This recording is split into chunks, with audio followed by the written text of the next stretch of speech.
Hello and welcome to the channel Jeff study. My name is Priyanshu Dubey. आज का topic जो अब रोज किसी ना किसी टाइम पर एक ऐसा टॉपिक जो आपके लिए आपके पढ़ाई से रिलेटेड हो, कुछ हद तक आप इसको मतलब आपके लिए एक वर्ल्ड अफेयर से संबंधित कुछ ऐसा मुद्दा जो आपको जानना जरूरी है, उसको जरूर मैं एक लेकर आऊंगा टॉपिक। आज टॉपिक है चीन की साजिश 2015। कल मैं टॉपिक लेकर आऊंगा जिसको मैं अभी आज ही बता देता हूँ कि टॉपिक मैं कल का लेकर आने वाला हूँ। द हिंदू में एक रिपोर्ट मतलब एक आर्टिकल निकला है, outreach and over reach on judicial intervention during covid crisis. Supreme court के द्वारा 12 लोगों की एक मेंबर नेशनल टास्क फोर्स बनाने की बात की गई। तो इस पे चर्चा करेंगे कि आखिर ये आउटरीच और ओवर रीच क्या चीजें होती हैं, जुडिशियल एक्टिविज्म क्या है, आर्टिकल 140 142 क्या कहता है, मेरिट्स क्या है आर्टिकल 142 के, डीमेरिट्स क्या है आर्टिकल 142 के, कल ये चर्चा करेंगे। जुडिशियल ओवर रीच क्या चीज है। आज का टॉपिक ये जो मैंने उठाया जिसमें लिखा है चीन की साजिश 2015। तो एक रिपोर्ट लीक हुई है ऑस्ट्रेलिया मीडिया के द्वारा, जहां पर चीन पर यह आरोप लगाया गया है कि चीन कोरोना वायरस को लेकर 2015 से साजिश कर रहा है, 2015 से इस तरह के वायरस को बनाने की ओर अग्रसित है। फाइनली ऐसा उसने कर लिया और वुहान से ये ओरिजिनेट हुआ। तो इसको कहा जा रहा है कि आर्टिफिशियली मैनिपुलेटेड वायरस है ये, मतलब बनाया हुआ वायरस है ये। तो क्या है रिपोर्ट में खुलासे क्या किए गए, क्या बातें हुई हैं, और चीन ने भी फिर काउंटर में क्या बोला, ग्लोबल टाइम्स के द्वारा क्या बकवास मतलब क्या बोला गया, क्या कहा गया ऑस्ट्रेलिया मीडिया को। तो चाइना के लिए ये रिपोर्ट में बोला गया है कि चाइना के जो मिलिट्री साइंटिस्ट हैं, they are allegedly investigated weaponizing coronavirus 5 years before the COVID-19 pandemic and may have predicted a World War III fought with biological weapons। ऐसा कहा जा रहा है कि जो तीसरा विश्व युद्ध होगा वह बायोलॉजिकल वेपन बेस्ड होगा, जैविक हथियारों पर आधारित होगा, ऐसा यूएस स्टेट डिपार्टमेंट के द्वारा बोला गया। और इन्होंने क्यों बोला, इनको कहाँ से रिपोर्ट मिल गई, तो सबसे पहले ऑस्ट्रेलिया मीडिया के द्वारा उसके जो हैकर्स हैं उनके द्वारा ये रिपोर्ट लीक करी गई। और इस रिपोर्ट में ये उनका ऑस्ट्रेलियन मीडिया का कहना है कि इस रिपोर्ट में ऐसी मंशा दिखाई गई है कि आने वाले समय में एक ऐसा वायरस वायरस पैदा किया जाए, एक ऐसा वायरस बनाया जाए, आर्टिफिशियली बनाया जाए, जो विश्व के जो चाइना के दुश्मन देश हैं, जो चाइना के दुश्मन हैं, उनके हेल्थ सिस्टम को कोलैप्स कर दे और एक तरीके से चाइना एक पॉजिटिव मतलब चाइना एक अपर हैंड पे आ जाए। ऐसी चर्चा इस रिपोर्ट्स में की गई।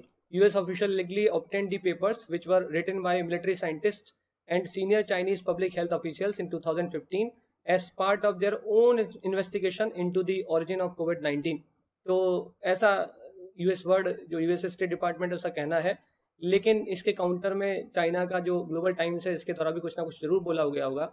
लेकिन the PLA papers reference seem to fantasize that bioweapon attack could cause the enemy's medical system to collapse। जैसा मैंने अभी थोड़ी देर पहले आपसे बोला, they reportedly boasted the virus could be artificially manipulated into an emerging human disease virus then weaponized and unleashed in a way never seen before। इस तरीके से इसको पैदा मतलब इस तरीके से इसको लेकर आया जाए, इस वायरस को बनाया गया ताकि ये तबाही जो अब मच रही है ऐसी पहले कभी देखी ना गई हो। इस तरह की बातें इस रिपोर्ट में दावा किया गया है।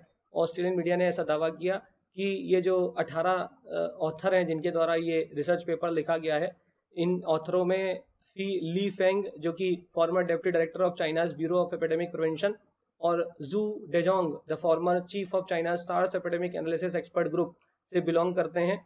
इनके नाम भी लिए जा रहे हैं कि जो बड़े बड़े ऑफिशियल हैं हेल्थ से रिलेटेड हैं, उनके द्वारा ये रिसर्च पेपर में कुछ ना कुछ लिखा गया है। ग्लोबल टाइम्स ने विरोध किया, बोले कि ये एक एकेडमिक बुक है, एक एकेडमिक बुक है दैट एक्सप्लोर्स जो कि एक्सप्लोर करता है बायोटेररिज्म को और possibility of virus being used in warfare. युद्ध में किस प्रकार से वायरस का प्रयोग किया जा सकता है, इसकी पॉसिबिलिटीज को एक्सप्लोर कर रहा था। एक एकेडमिक बुक है ये, जिसको उठाकर ऑस्ट्रेलियन मीडिया के द्वारा मिस इंटरप्रेट कर दिया गया है, जानबूझकर चाइना को ये क्लेम किया जा रहा है। तो यहाँ पर बायो मतलब ऐसा भी कहा जा रहा है कि जो जर्नलिज्म का एथिक्स होता है उसको ऑस्ट्रेलियन मीडिया फॉलो नहीं कर रही, ऐसा चाइना का क्लेम है। ये पता लगा कि चाइना की बातें और मतलब उनकी बातें और मतलब कुछ कह नहीं सकते, शब्द मैं प्रयोग नहीं कर पा रहा हूँ। कोरोना वायरस क्या वास्तविकता में इस रिपोर्ट में जो लिखा है वो कोरोना वायरस से संबंधित है।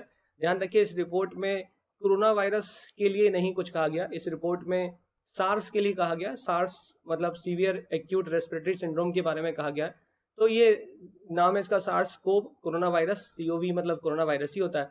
तो कोरोना वायरस सार्स फैमिली का ही है, इसलिए ऐसा स्पेकुलेशन है कि इस रिपोर्ट में जो सार्स का नया वायरस की जो बातें की जा रही हैं, सार्स फैमिली के वायरस की बातें की जा रही हैं, वो जो अभी पेंडेमिक हुआ है कोरोना वायरस उसके बारे में बातें की जा रही हैं। जो वुहान से ओरिजिनेट हुआ है। तो ऐसी चर्चा इस रिपोर्ट से स्पेकुलेट किया जा रहा है, लेकिन वही बात है कि जो स्पेकुलेशन है वो कितने रियल हैं इसके बारे में जानकारी तो धीमे धीमे लगेगी। अब चाइना भी अपना कुछ ना कुछ, जैसे ग्लोबल टाइम्स ने कुछ बोला है, तो अब उनके ऑफिशियल्स भी कुछ ना कुछ बातें जरूर करेंगे कि इसके लिए क्या किया जाए। चाइना पे लगातार क्लेम किए जा रहे हैं। मेरे ख्याल से इस पूरी रिपोर्ट में क्या बातें हुई और उनके क्या आउटकम है, ग्लोबल टाइम्स के द्वारा क्या कहा गया, ये पूरी चर्चा की गई। तो ये था आज का टॉपिक। कल जैसा कि मैंने टॉपिक बोला कि जुडिशियल ओवर रीच में मैं टॉपिक लेकर एक कंटेंट लेकर आऊंगा जो 5 से 7 मिनट का टॉपिक होगा टोटल। वो आपके मेंस पॉइंट ऑफ व्यू से बहुत important. Judicial over reach, judicial activism क्या होता है, 12 लोगों की जो नेशनल टास्क फोर्स बनाई गई, सुप्रीम कोर्ट ने क्या एग्जीक्यूटिव के कार्य में बाधा डाली है या नहीं डाली, आर्टिकल 142 का क्या काम है, ये सब बातें कल करेंगे। बाकी थैंक यू सो मच। जय हिंद, जय भारत। चैनल को सब्सक्राइब करिए और लाइक करिए। मेरी link Telegram Priyanshu Dubey 123, Priyanshu Dubey official channel है ये, इस पर आप जुड़ सकते हैं। Thank you so much. जय हिंद, जय भारत।